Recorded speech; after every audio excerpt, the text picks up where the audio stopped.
उठने के बाद उनको गुड मॉर्निंग की जगह जय श्री राम बोलिए, ये उनको फोर्सफुली बोला जा रहा है। साथ में जो आउटसोर्स भर्ती के माध्यम से यहाँ पे आए उन लोगों द्वारा। दूसरी तीसरी चीज़, यहाँ पे जो कैंटीन है, जो खाने की सुविधा है, वो बहुत ही गलत तरीके से यहाँ पे उनको सही तरीके का खाना नहीं मिल रहा। बच्चों ने खुद कंप्लेंट की। अगर हम उनको कंप्लेंट करते हैं तो सामने वाला इन्हें डराता है, धमकाता है और चिल्लाता है। बच्चों को यहाँ पे दबाया जा रहा है। बच्चे खुले तौर पे यहाँ पे सामने आके प्रिंसिपल साहब के सामने कंप्लेंट नहीं कर पा रहे थे, इसलिए उन लोगों ने यहाँ पे बाहर हम लोगों को आवेदन देके बुलवाया था। लेकिन हम यहाँ पे निरीक्षण करने शांतिपूर्वक आए थे। प्रिंसिपल साहब से निवेदन किए कि हम हमारे साथ चल के बच्चों से एक बार पूछ लीजिए उन्हें क्या समस्या है, लेकिन प्रिंसिपल साहब ने साफ साफ यहाँ पे मना कर दिया है। इसका सीधा सा ये मतलब है कि इस छात्रावास में वाकई में धांधली हो रही है, वाकई में यहाँ पे उल्टे सीधे काम हो रहे हैं, वाकई में यहाँ पे बच्चों के साथ बोलना चाहिए प्रताड़ना हो रही है। मैं निवेदन करता हूँ आने वाले समय में ये जो छात्रावास एकलव्य का इसका बड़ा मामला, हम लोग बड़े इसके नाम से आंदोलन करने जाएंगे और इसके माध्यम से हम लोग ट्राइबल इसी साहब के साथ भी सामने जाके भी इनसे बात करेंगे और इनके खिलाफ कार्रवाई करवाएंगे। यहाँ के जो प्रिंसिपल साहब है, झारिया, क्या नाम है उनका पूरा,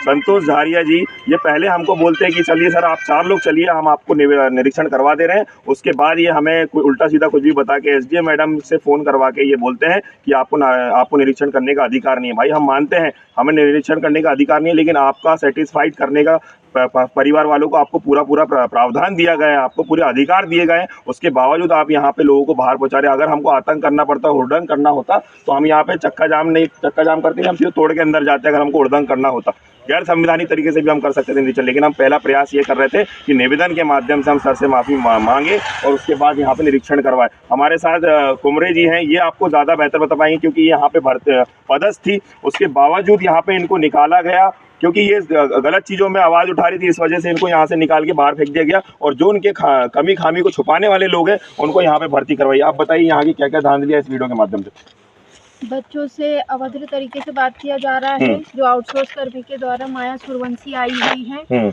वो बच्चों से बहुत मैनरलेस तरीके से बात करती हैं, ये जानवर वगैरह उल्टे सीधे शब्दों से। अगर बच्चे बोलते हैं तो उन्हें बोलती मैंने कहाँ बोली, जबकि बच्चों के सामने बोला जाता है। और उसके साथ साथ उनके रूम का अनावश्यक जो भी निरीक्षण किया गया मोबाइल ढूंढने के उसमें, लेकिन बच्चों का रूम इतनी बुरी दुर्गति से तहस नहस किया गया, उसमें एक बालिका की मार्कशीट भी फट गई है। और उसके साथ साथ बालिका छात्रावास में अनावश्यक एक सुपरवाइजर सूरज नाम का व्यक्ति अनावश्यक किसी भी समय वहां पर प्रवेश कर जाता है और रूमों को ताका झाकी करते हैं, जबकि यह अपराध है।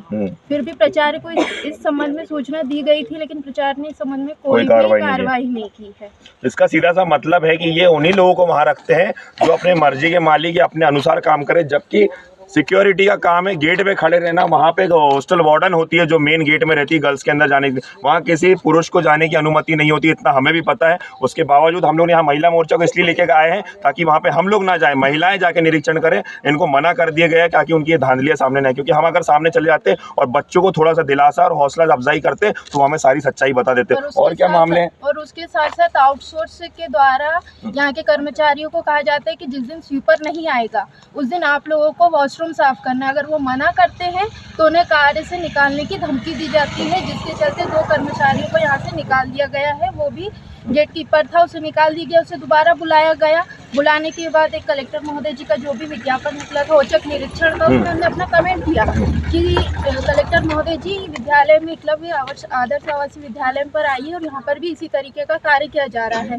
तो उसे यहाँ के प्राचार्य द्वारा बाहर कर दिया गया और आउटसोर्स ने उसे अपने हेडक्वार्टर में बुलाया कि तुम्हारा फिर से हम यहाँ पर नियुक्ति कर रहे हैं, तो अपने डॉक्यूमेंट्स लेकर के आइए। वो वहाँ गया, उसे कार्य से मुक्त कर दिया गया कि आप बोले यहाँ पर कार्य नहीं करेंगे।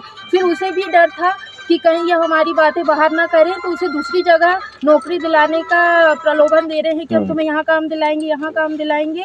उनके साथ उनकी पत्नी भी यहाँ पे कार्य करती थी, तो उन्हें भी इतना दबाव डालकर कार्य कराया जा रहा था, इसलिए उन्होंने भी अपने कार्य छोड़ दिया। और वो भी दबाव डालकर उनसे ऐसा लिखवाया गया कि हम अपनी सहमति से कार्य छोड़ रहे हैं। और उसके साथ साथ यहाँ पर कर्मचारियों को वेतन 12-13 हज़ार दिया जाता था, वेतन में बढ़ोतरी होती है और यहाँ घट कर के 8,000-7,000, ना इन्हें पीएफ दिया जा रहा है ना इनका क्लेम है।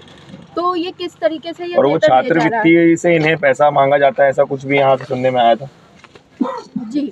अकाउंट में जो बच्चों के पैसा आता है, छात्रवृत्ति आती है, उस पैसे को भी वापस मांगा जाता है। नहीं संबंध में उस पर। देखिए इस वीडियो के माध्यम से सीधा सीधा मैं ये चेतावनी दे रहा हूँ, आने वाले समय में अभी तो हमें भी समझ रहे हैं हमारे बच्चों के एग्जाम है कल से, इसलिए हम यहाँ पे कुछ उड़दंग नहीं कर रहे, शांतिपूर्वक यहाँ से जा रहे हैं। लेकिन जैसे इनके एग्जाम खत्म है, ये आपको आश्वासन दे रहे हैं कि इन प्रिंसिपल के ऊपर भी कार्रवाई करवाएंगे और वो तमाम ठेकेदार जो यहाँ पे आउटसोर्स भर्ती का ठेका लेते हैं उनके ऊपर भी कार्रवाई करवाएंगे कि ये धांधली सिर्फ ये एक जगह नहीं हो रही है, पूरे छिंदवाड़ा डिस्ट्रिक्ट में हो रही है। आने वाले समय में हम इस वीडियो के माध्यम से जरूर बताएंगे किस दिन हम लोग इनके खिलाफ आंदोलन रखने वाले हैं। आउटसोर्स का काम तो सिर्फ कर्मचारी प्रोवाइड कराने का है ना, कि यहाँ पर हर दिन आकर के प्रेशर डालकर कर्मचारियों से काम कराने का है। इस वीडियो के माध्यम से हम आपको बार बार चेतावनी दे रहे हैं और बता रहे हैं कि आने वाले समय में ऐसी चीज़ें जहां भी धांधली हो रही है उसे नज़रअंदाज ना करें। ये बच्चे यहाँ पे हमारे गरीब पद्धति किसानों के बच्चे पढ़ रहे हैं, ट्राइबल्स के बच्चे पढ़ रहे हैं, इनके लिए पैसा सरकार दे रही है, लेकिन उस पर यहाँ पे धांधली कर रहे हैं ऐसे चंद लोग बैठ के, और सिक्योरिटी को यहाँ सामने करके ये लोग अंदर बैठ के पूरे गोलमाल कर रहे हैं। ऐसे कोई निरीक्षण के लिए कोई बाहर से कोई लोग आते हैं तो उन्हें ये लोग अनुमति नहीं देते। तो और साथ ही साथ मैं इनसे निवेदन करूँगा कि तमाम जो चीज़ें आप यहाँ पे काम कराएं, आपने कार्यरत रही, यहाँ पे जितनी भी कमियाँ खामियाँ आपसे बेहतर कोई नहीं जानता, आप वीडियो के माध्यम से और आवेदन के माध्यम से हमें हमारे तक पहुँचाएं ताकि हम उनके ऊपर कार्रवाई करवा पाएं। यहाँ पर भी नेक्स्ट की गाइडलाइन के द्वारा यहाँ पर पार्ट टाइम डॉक्टर को रखने का आदेश आया था। यहाँ पर लोकल की एक MBBS डॉक्टर ने यहाँ पर अपना रिज्यूम भी जमा करी थी, उसे ना जवाब दिया गया, ना आज की तारीख तक यहाँ पर कोई पार्ट टाइम डॉक्टर आया है बच्चों की स्वास्थ्य की देखभाल के लिए। तो सारी सुविधा को नज़रअंदाज करके ये लोग अपना मनमानी कर रहे हैं यहाँ पे, और नियम कानून का ज्ञान हमें सिखा रहे हैं कि आप लोग कौन होते हैं निरीक्षण करने वाले। अब भैया हम वो होते हैं इस समाज के जनहित के लिए जो काम कर रहे हैं, हम लोग वो लोग हैं, हम लोग सोशल एक्टिविस्ट लोग हैं, हम लोग जो समाज के प्रति दर्द हैं, हम वो लोग हैं। अगर ऐसे लोगों को भी आप लोग अंदर, क्योंकि कमेटी में सारे इन लोगों के लोग बैठे, ये लोग वहाँ पे सेटलमेंट कर लेते हैं क्योंकि निरीक्षण ही नहीं होता। फिर उसके बाद हमारे जैसे लोगों को कमेटी में बिल्कुल नहीं रखा जाता है, क्योंकि अगर हम लोग आ गए कमेटी में तो इन लोगों की दाल गलने नहीं वाली। ये लोग का पूरा षड्यंत्र चल रहा है। आप लोगों से निवेदन करेंगे कि ऐसे छात्रावास में अगर आप अपने बच्चों को पढ़ा रहे हैं तो वहाँ पूरी जाँच पड़ताल करवाइए और अपने बच्चों से सबूत और उनसे उगलवाइए, उनसे बयान लीजिए और वीडियो के माध्यम से हम तक पहुँचाइए ताकि हम इनके ऊपर कार्रवाई करवा पाएँ। बहुत बहुत धन्यवाद। मैं गोंडवाना गणतंत्र पार्टी जिला अध्यक्ष प्रवीण धुर्वे। जय सेवा जय जोहार।